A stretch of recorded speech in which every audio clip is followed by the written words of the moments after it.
Hi guys, it's me again, Karen. Going on to another project. I know I do some crazy looking stuff, but I can't help it. They invade my dreams.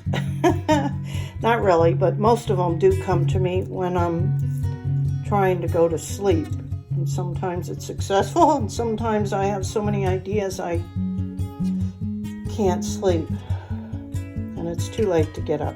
But anyway, today we're going to make a bracelet using this gorgeous moonstone. You guys know how much I love moonstones and labradorites, anything that flashes. I love them all, but I tend to love these the most. And they are great sellers because everybody else loves them too.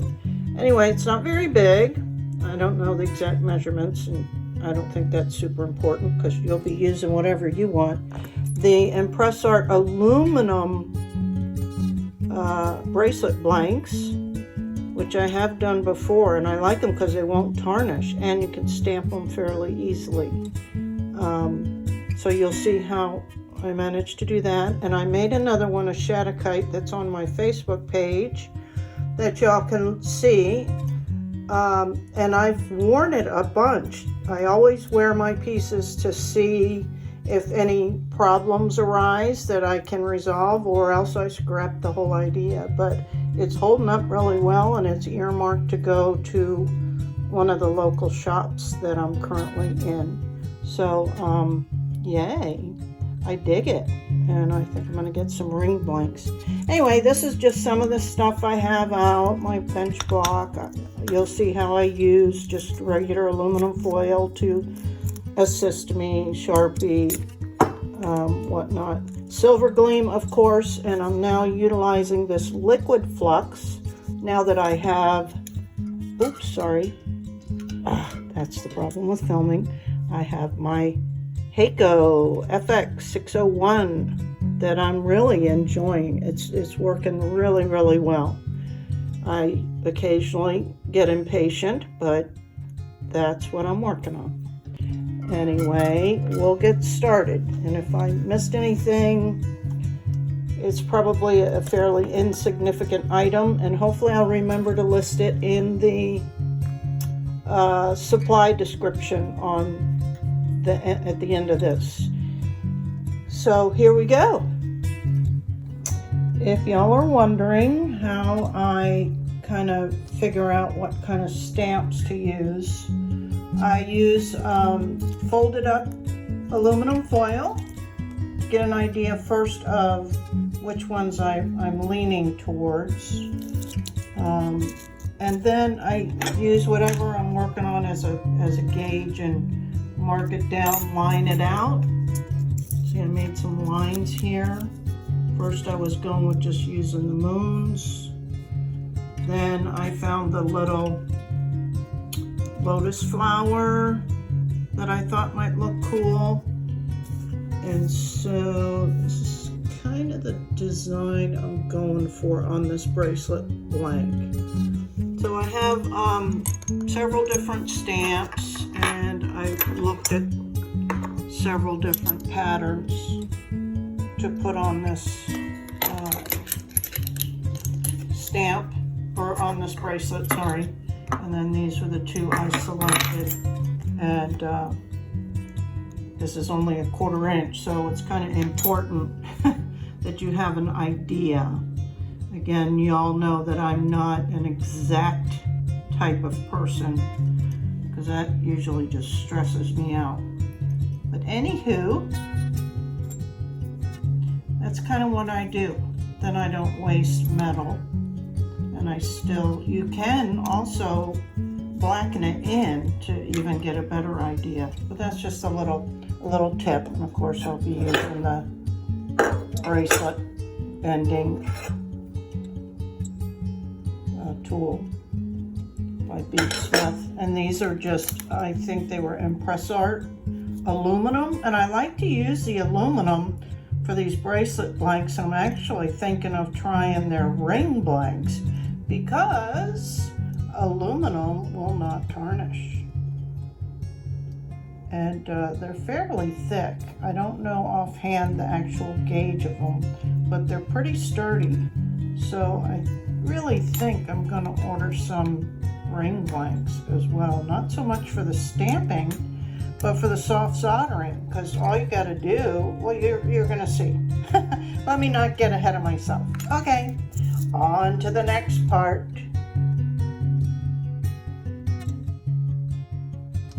I actually decided to create a little bit of a scalloped edge on this stone, so I just used a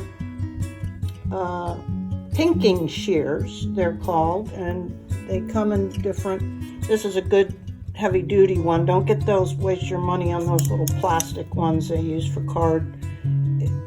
They're terrible. Save the time and aggravation. Anyway, this is kind of has a more of a triangle peak. This one was my mom's. She was a seamstress. This one I ordered on Amazon, and it has more of the scalloped edge. Anyway, that's what I'm doing with this to put it over, because I did the shadow kite. It actually looked almost, to an untrained eye, we'll say, it almost looked like a real bezel, like in silversmithing. But to a trained eye, of course, it was a joke. Anyhow, just thought I'd share that with you.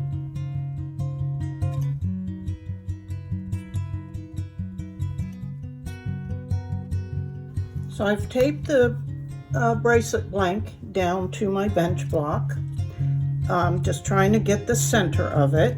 Just a rough estimate, because you guys know. So it's a 6-inch length, and I'm just going to give it a little mark. These all come off with a little alcohol, just to get an idea where to start the stamping. And I think I'm going to go ahead and also, again, just an approximate,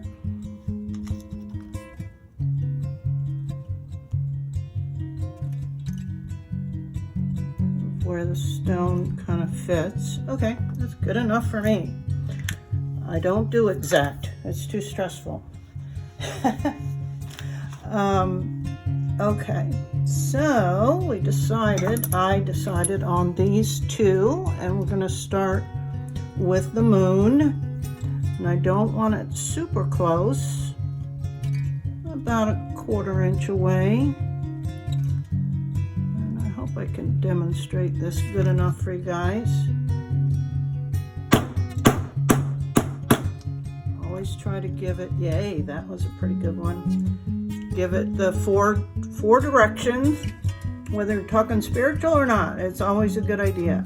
When you're stamping, give it one way: north, east, south, west. And that usually does the job. So now I'm going to reposition this, now that I got those two.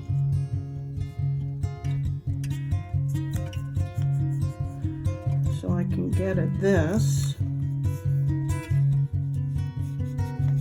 And we're going to use the cute little lotus flower. And again, this does take practice. They make it look so easy, and it's not. I can attest to that.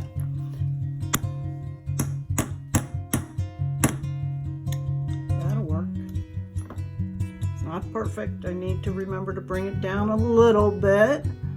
This moon, we're going to go the opposite direction.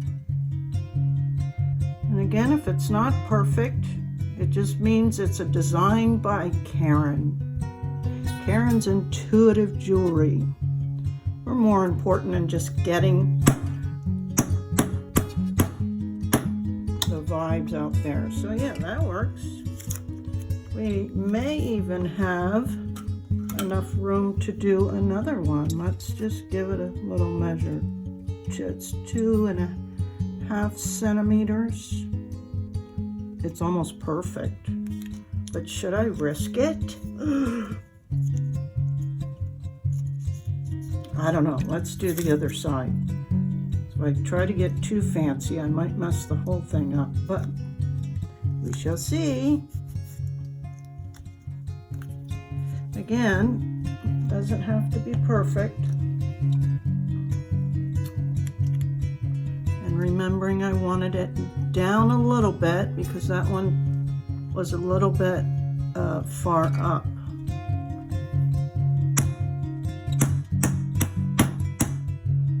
Yeah, much better. And I'm pretty close on the widths away from them. So again, with anything, the more you work with these things, the better you'll get. It's fun, that's all I know. Yeah, that looks good. Let's see, are we gonna want anything else?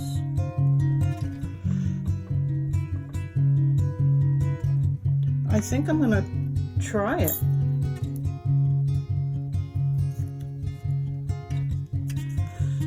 You're getting a little crazy when it gets closer to the end. You know what? That's going to be on the back, so we could actually,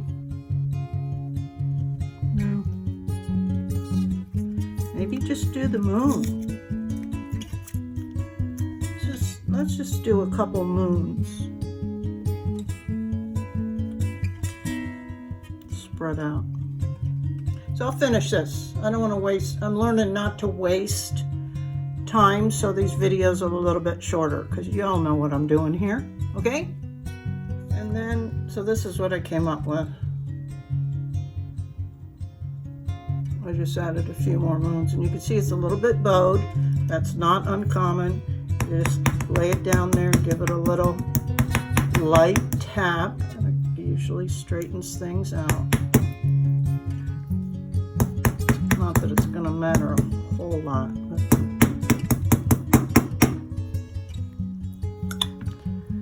okay. In case I didn't mention it before, these little bracelet blanks come with a film on it so you don't scratch things or accidentally impress on it until you're ready. So now that we're to this section where we're going to put the copper foil around the ring, around the bracelet blank, I took that off. And I want to make sure we get it a good width and maybe a little bit beyond, because we want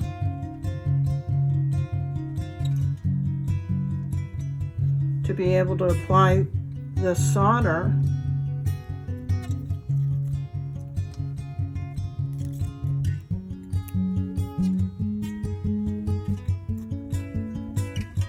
to you know, extend the ring of the stone. And I'm just going slowly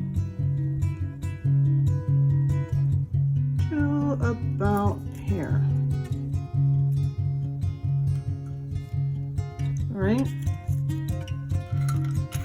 I know a lot of people rip their tape, but I don't. I cut mine.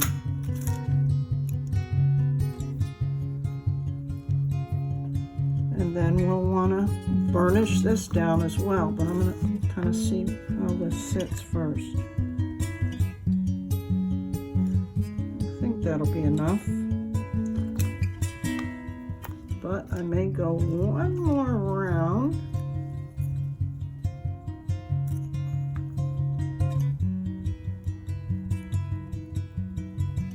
Just to extend it a tad.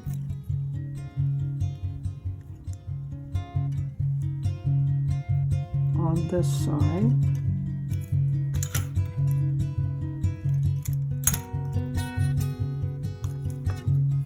And I might do that on that side as well. So see, you have some leeway here. You can always adjust things.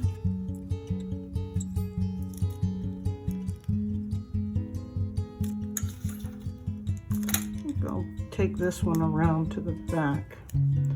That one I ended on the front. This one will end on the back.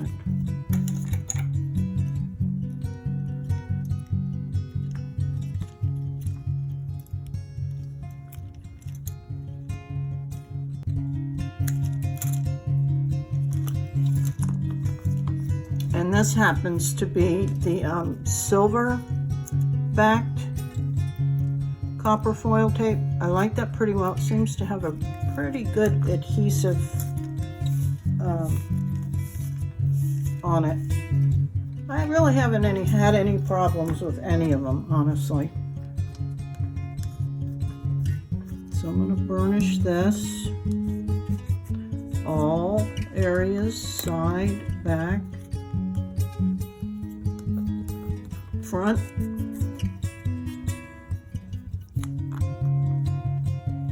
So that's what we have. And then this is going to go on here. But first, we are going to use a bracelet bender. And this is pretty easy to do.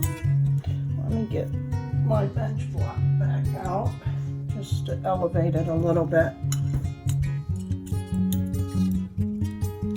So these are easy. You just stick the end in here.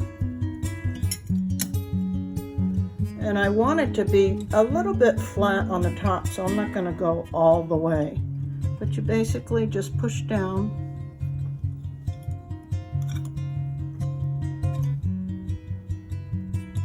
To about there.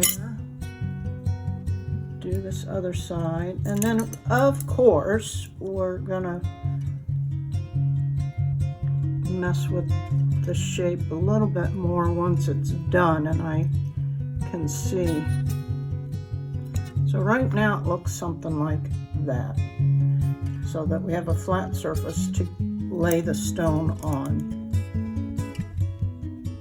And then once it's on, I'll use the little pliers that'll help us bend it a little bit more.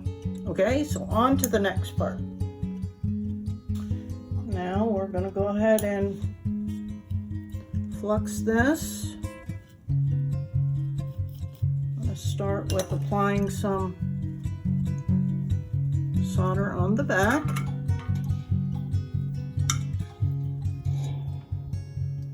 Make sure my temperature is about 350 Celsius, which is about, I think I looked that up recently, 660 Fahrenheit. And I have a little bit smaller tip on here. I can't remember the size. It's probably on a package somewhere. And I got it on Amazon. So I just always drop what I need or think I need on the piece before I start worrying about smoothing it out. And again, not so much painting as I always had a tendency to do, but more tapping just to get it to melt, right? So we're going to do the sides.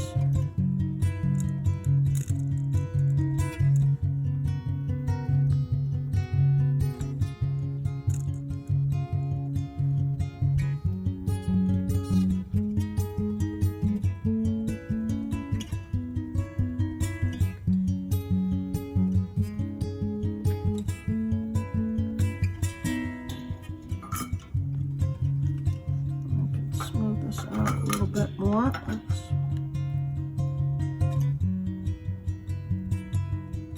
Just kind of hovering over it a little bit. I love this Silvergleem, honest, I'm not kidding you. I waited so long to buy it because of the price. But man, I love it, love it, love it.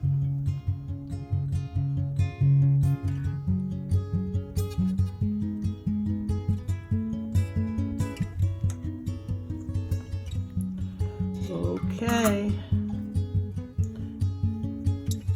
moment of truth. I think I'm going to use my third hand to help me stabilize this a little bit.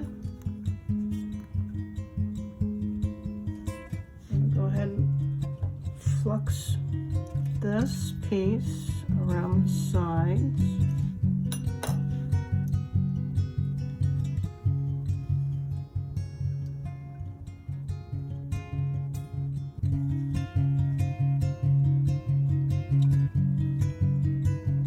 That was hot. Always remember how hot it is. Okay. Hopefully I can get this tacked down.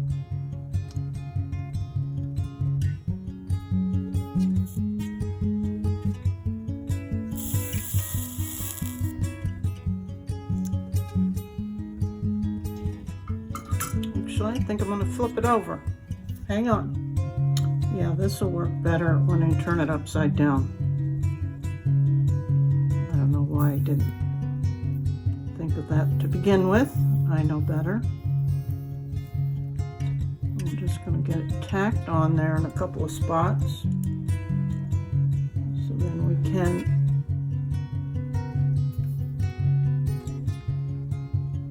mess with it more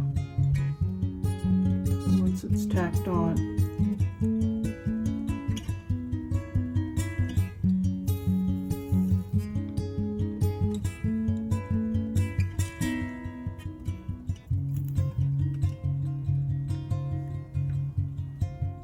Let it cool a second.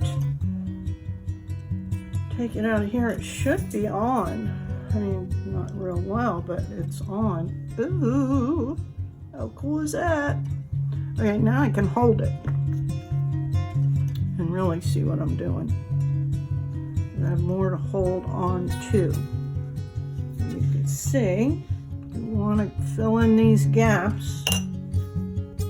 Zoom in a little bit. Hopefully I won't bang away.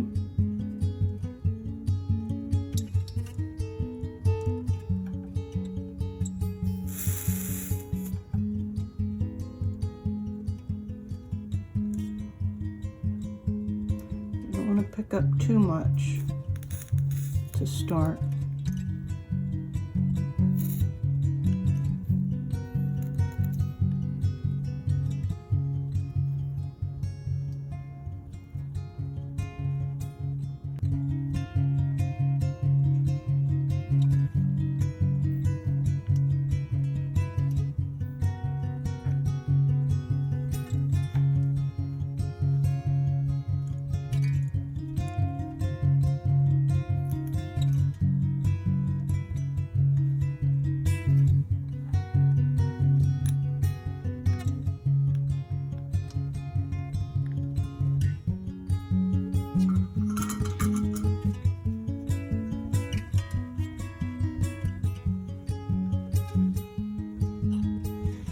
It's already got a pretty good seal on there. Like you can see how pretty flush it sits, which is always something to look for because you definitely don't want it to have a huge gap.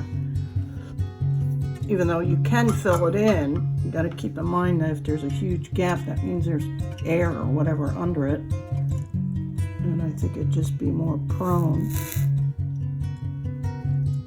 to come loose.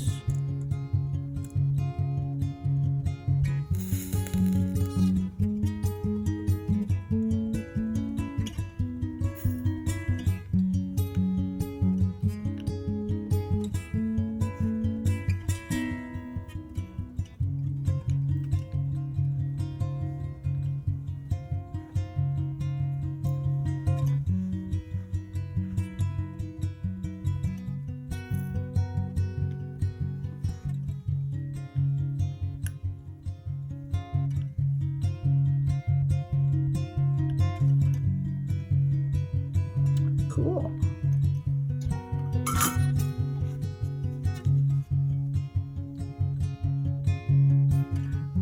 So that's what it looks like right now, and I'm going to try and get some decorative dots over here on the sides. Let's have a look underneath. You can probably add a little bit over here. We spread that out. And of course, the inside of it's what's going to lay against the wrist. And you want to make sure that it's smooth.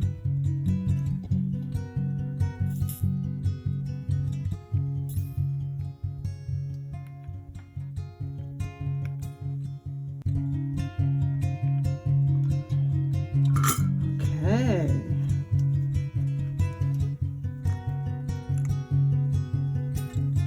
I think it's pretty cool that we're able to do this.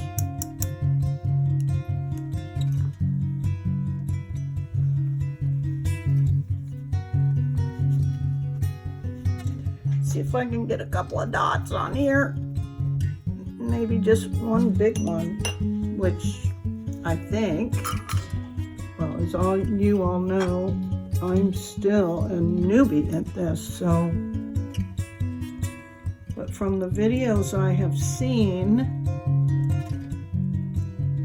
they take their time and do a little bit at a time. So the key to not have the dots drop off is that the receiving metal or the underlying solder is also up to temperature.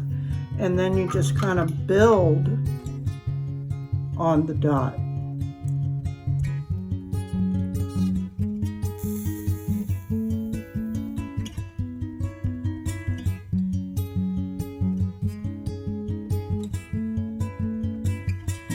And I think they flux a lot in between, like I'm not happy with that. I don't know if I'll be successful, but all I can do is try. And the key to all this trying is if you keep at it and keep at it, you're going to eventually melt the adhesive and things can start to fall apart. So you want to get in there and get out and not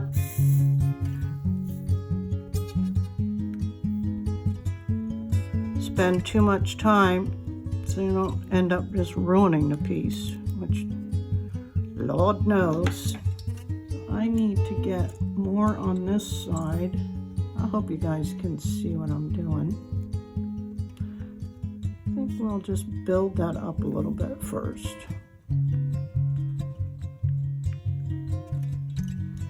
And then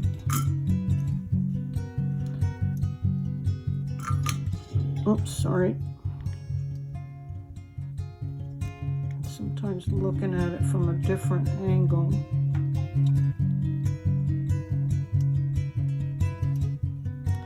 can help.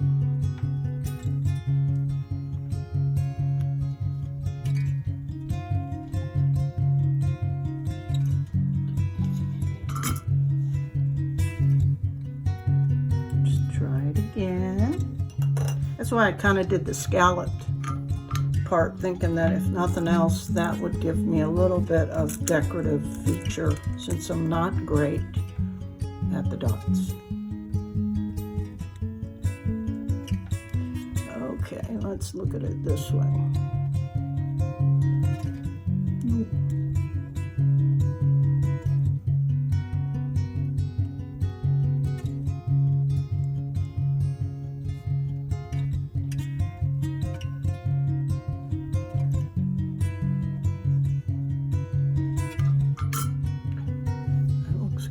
Dot. Oops, didn't mean to get so close. Okay, I'm going to move on to this side.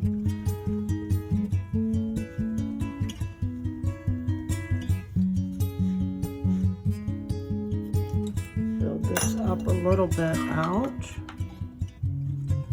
I think it helped looking at it this way.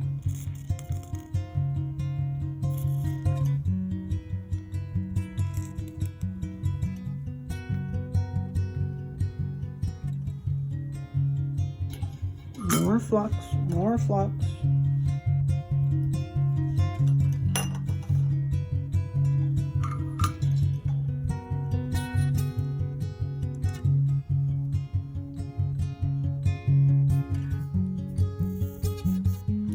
Hey, that's a pretty good dot for first try.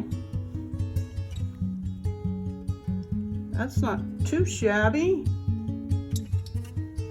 Let's see, let's examine now. Let's see if there's anything else that's looking weird. I could add more, but honestly, I don't want to mess up what I've already done. So I think I'm going to smooth this out a little bit because some of the solder, let me back out from it again. Some of the solder rolled down to the back, which is normal. So let's just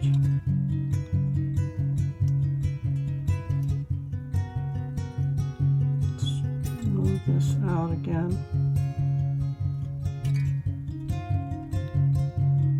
Or you can work on some texture.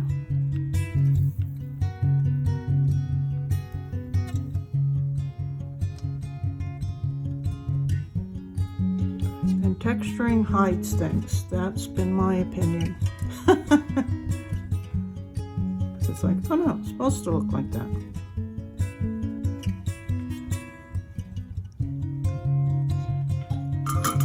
Okay, let's see.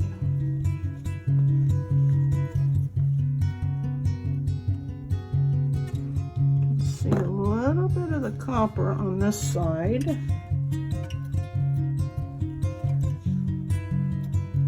And there's a little bit of seam, not of the tape, because there's no tape up there, but I think just from one of the layers.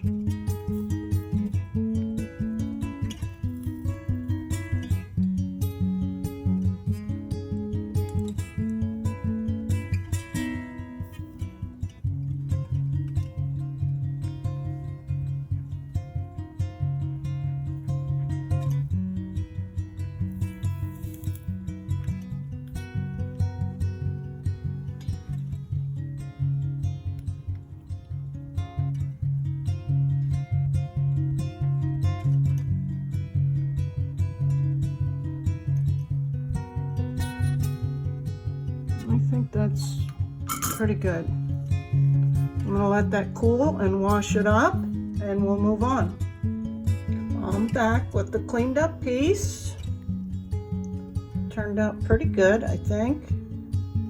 This is really the second time that I've made one, so there's always room for improvement. This is the BeadSmith Bracelet Shaping Plier.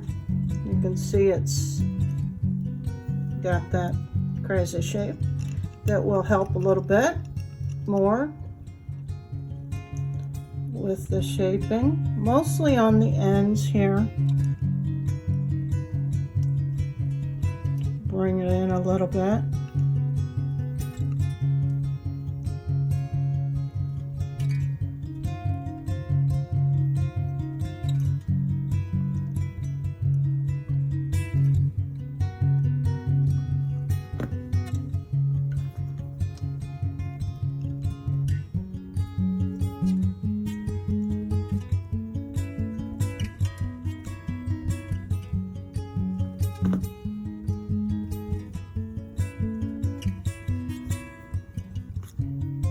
Hey,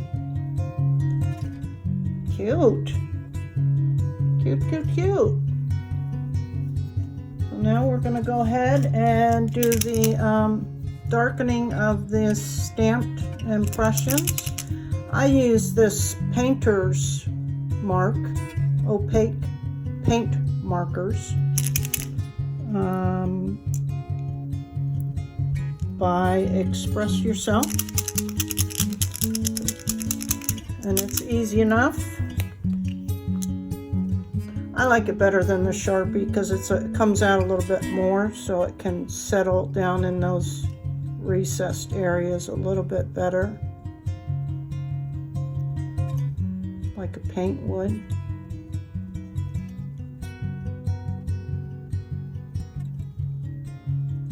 And of course, it's the success of the impression is how deep your actual impression ends up being.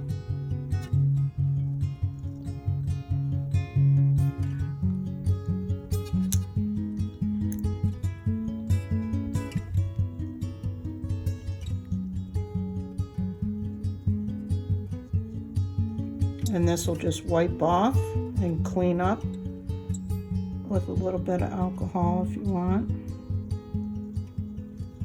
I have a tendency to get impatient and then don't let it dry enough, long enough, and end up doing it a second time. Or my impressions aren't deep enough and I don't get a real good color, like maybe some of these. We'll see. But again, I'm not looking for perfection. Let's see, let's give that a minute to dry. You guys know my preferred wiping off method is with an old coffee filter, because if you use paper towel, it's so soft it'll almost get down into the recessed areas, which you do not want. You want to leave that in there. So just use this, and because it's still absorbent, but it won't get down in there as much.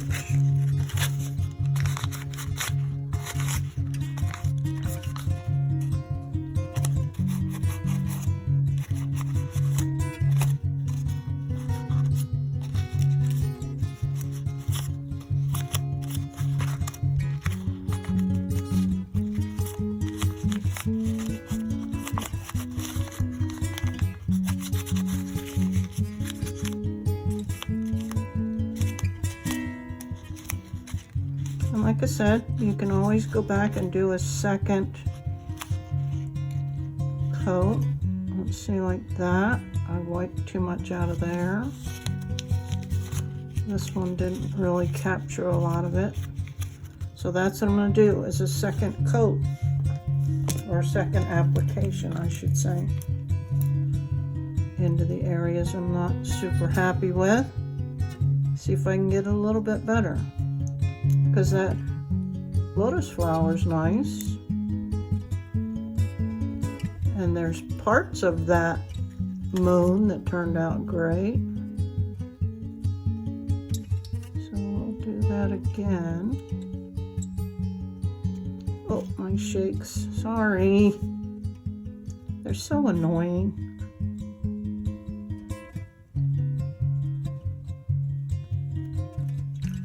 That flower didn't turn out near as good as the other one. So I'm going to actually let it dry a little bit longer even this time. See what I mean? I get impatient. As I'm sure nobody on here can relate to. Okay, let's let that dry longer. And after a second application, I got it as good as I'm going to get it. Obviously, the reason it doesn't stick in some of these areas, as I said before, the impression wasn't deep enough. But that, again, is just something that comes with practice, because some of the other ones are darn near perfect and some are not. But what don't I do? I don't do perfection. Anyway, I love it. I think it's so cool. And it's lightweight because it's aluminum. You still get a nice bracelet effect. And it won't tarnish. And it's so doable with the soft solder. Of course, you can always do it where you encase the very back of the stone and make it even more secure. That's what I think I did with the Shattuckite, but the Shattuckite was a smaller stone and really kind of only fit over, there wasn't a lot of overhang. Anyway, hope you guys enjoyed this. It was fun, and I hope this is a little bit shorter video. So once again, I appreciate your support so much. I'm over 500 subscribers. Yay, I can hardly believe that. I just started this in February and having so much fun connecting with you guys. So if you'd like the video, and once again, if you're not subscribed, please do so. and share this with anybody you think might enjoy learning this Tiffany Soft Solder Method. It's really fun and not expensive to do. Until next time, bye.